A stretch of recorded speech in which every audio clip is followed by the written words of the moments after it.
Good morning, happy Tuesday. চলে আসছি আবার বকবক করতে। আজকে যেহেতু টুইসডে, আজকে তো আমাদের নিরামিষ। তো এখন আমি চা খেতে বসছি, 6টা বাজে। ছেলেকে ডেকে ছেলে পড়তে বসছে।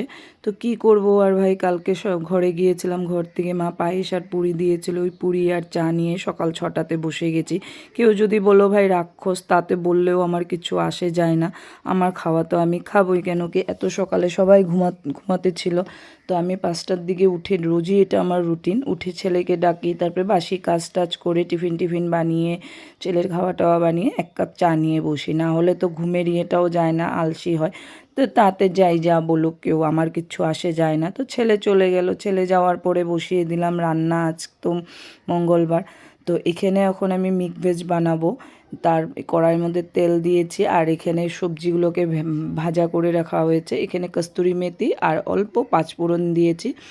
তো ভাজা সবজিটা এখন আমি এখানে দিয়ে দেব অল্প সেটা সোমবার হওয়ার পরে। তারপরে কস্তুরি মেথি আর পাঁচফোড়ন যে দিয়েছিলাম তেলে, ওটার সঙ্গে ভাজা সবজিগুলো সব দিয়ে দিয়েছি। গাজর, বিন, আলু যাই ছিল ঘরে সব দিয়ে দিয়েছি, বিট টিট, মটরশুঁটি উটি। তো দিয়ে একটা মিক্স ভেজের মতন বানাবো। তো এগুলোকে অল্প লাড়াচাড়া করছি, একটু জিরের গুঁড়ো দিয়েছি, একটু হলুদ দিয়েছি শুধু আলুটাকে অল্প কালারের জন্য, আর লবণ দিয়েছি, একটু চিনি দেব। এখন একটু দুধ দিয়ে দেব, দুধ দিয়ে একটু জাস্ট বয়েল করব। করিয়ে যখন এটা মাখা মাখা হয়ে যাবে, তারপরে এটাকে নামিয়ে ফেলবো। তো আমার ঘরে তো ভাই নিরামিষ চলে না, যেহেতু আমার হাজব্যান্ড একবেলা খায়, তো আরেক বেলা খাবে না নিরামিষ। তো সেম ছেলেও এই বেলা খেলে ওই বেলা খেতে চায় না।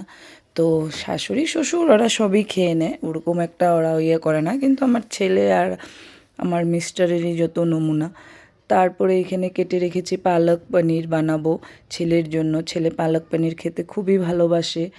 আর এখানে তো এটা হয়েছে মিক্স ভেজ, আর ডাল বসাবো, যেটা মিক্সড ডাল তো আমার হয়ে গেছে এখানে, যেটা সবজি যেটাকে বলে ভেজ। এখন এখানে দিয়ে দিয়েছি একটু বাটার দিয়ে আমি এখানে অল্প পনিরগুলোকে জাস্ট একটু হালকা হালকা বাটারের মধ্যে ফ্রাই করে নেব। কালার দেবো না, কোনো ইয়েলো বা হলুদ টলুদ কিছু দেবো না, নাহলে ইয়েলো হয়ে যাবে। তো অল্প হালকা হালকা ফ্রাই করে নেব। তো কথা বলতে বলতে গল্প করি, চলো। রান্না আমার ভাজা হতে হতে কার ঘরে কী রাঁধছো অল্প আমাকে জানিও। আমাকে যদি না জানাও আমি কিভাবে বুঝবো তোমরা কী বানাচ্ছো, কী খাচ্ছো। তোমাদের রেসিপিগুলোও আমাকে দিও, তাহলে আমি বানিয়ে দেখব। হয়ে গেল আমার এখানে পনির। তারপরে এখানে একটু বাটারটা দিয়ে দিলাম, আর একটু বাটার দিয়ে এখন আমি এখানে দিয়ে দেব পালক, কালি জিরা একটু দিয়ে। তারপরে এখন আমি দিয়ে দেবো পালকটায়, যেটার মধ্যে একটু হলুদ, লবণ, চিনি, একটু জিরার গুঁড়ো দিয়েছি, বেশি না, দিয়ে দেব। আর এখানে তো রসুন আর একটু আদাও দিয়েছি, একবারে পেস্ট করে নিয়েছি। তো রসুন না দিলে তো হয় না। তো যেহেতু আজকে মঙ্গলবার, তো এটা ছেলের জন্যই বানিয়েছি, তো ও খেয়ে নেবে, আমরা আর এটা খাবো না যেহেতু আদা রসুন আছে। তো এখানে হালকা এখন বয়েল হতে দিয়েছি। তো এই আমার আজকে রান্না বান্না হয়ে গেল। তো যখন এটা হয়ে আসছে, তখন আমি এটার মধ্যে পনিরগুলো দিয়ে নামানোর আগে একটু ক্রিম দিয়ে নামিয়ে নিয়েছি। তো কার ঘরে কী কী, আর এদিকে ডাল আমার হয়ে গেছে, মিক্সড ডাল। তো ওম সাইরাম।